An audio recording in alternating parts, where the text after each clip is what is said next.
बिस्मिल्लाहिर्रहमानिर्रहीम। आज हम बनाएंगे अचार गोश्त और ये हम मटन से बनाएंगे और मैं इसकी झटपट रेसिपी आपसे शेयर करूंगी इंशाल्लाह। अक्सर जब हम घर में दावत करते हैं किसी की तो बहुत सारी डिशेस हमें एक ही साथ बनानी पड़ती हैं और फिर हमारी कोशिश होती है कि कोई ऐसी डिश बनाएं जो बहुत टेस्टी भी हो और झटपट बन जाए।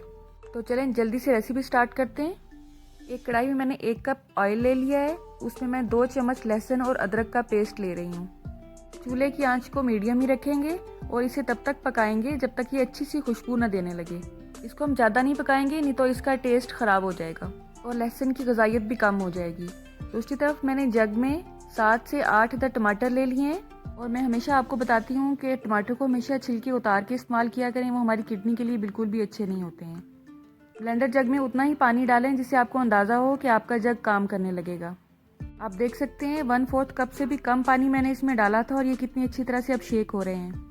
अभी हमारा पल्प जो रेडी है इसको हम लहसुन और अदरक की पेस्ट में शामिल करेंगे, लेकिन अभी इसे अच्छा सा कलर आने दें, ये भी थोड़े कच्चे फील हो रहे हैं। तकरीबन 2 मिनट गुजरने के बाद ये बिल्कुल परफेक्ट फॉर्म में आ गए हैं। अब इसमें हम टमाटर का पेस्ट जो हमने रेडी किया था वो डालेंगे और इसे अच्छी तरह मिक्स करने के बाद इसको थोड़ा सा भूनेंगे। उसके बाद दूसरे मसाला जात हम ऐड करेंगे। आज हम बहुत ही क्विक और झटपट सी रेसिपी बना रहे हैं, इसलिए रेसिपी तो हमारी अपनी होगी लेकिन हम मसाला जो है वो हम डब्बे का यूज़ करेंगे और मैं हमेशा शान का मसाला यूज़ करती होती हूँ क्योंकि मुझे वही बेस्ट लगता है। और ये मसाला आपको इंडिया और पाकिस्तान समेत बाकी जो दूसरे कंट्रीज़ हैं, कनाडा और इंग्लैंड वगैरह में भी ईजिली अवेलेबल है। ये मैंने चेक किया हुआ है मार्केट में। कनाडा में ये तो इंडियन स्टोर्स और पाकिस्तानी स्टोर और जो अरेबिक स्टोर्स होते हैं उन पर ईजिली अवेलेबल होता है। मैं आज तकरीबन 2 किलो गोश्त ले रही हूँ तो उसमें मैंने 1.5 पैकेट के हिसाब से मसाला लिया है क्योंकि हमारे घर में ज़्यादा पसंद नहीं करते हैं स्पाइसी।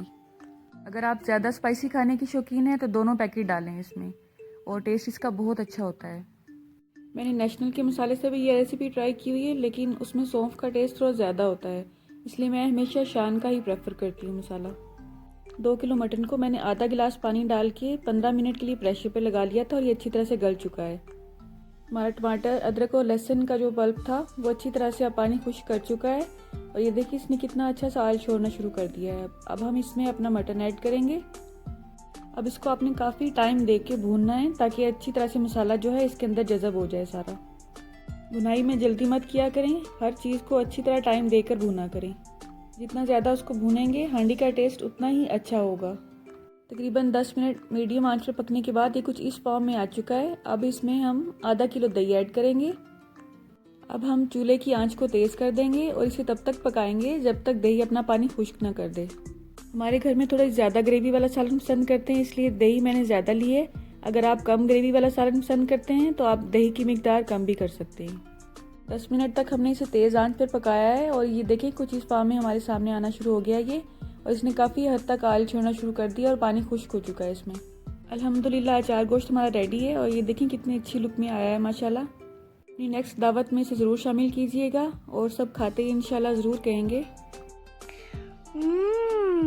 टेस्टी।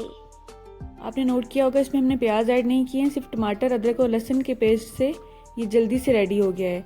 मसाला तो हमने डब्बे का यूज़ किया, रेसिपी हमारी अपनी थी और आप इस रेसिपी से बनाएं, इंशाल्लाह बहुत अच्छा बनेगा।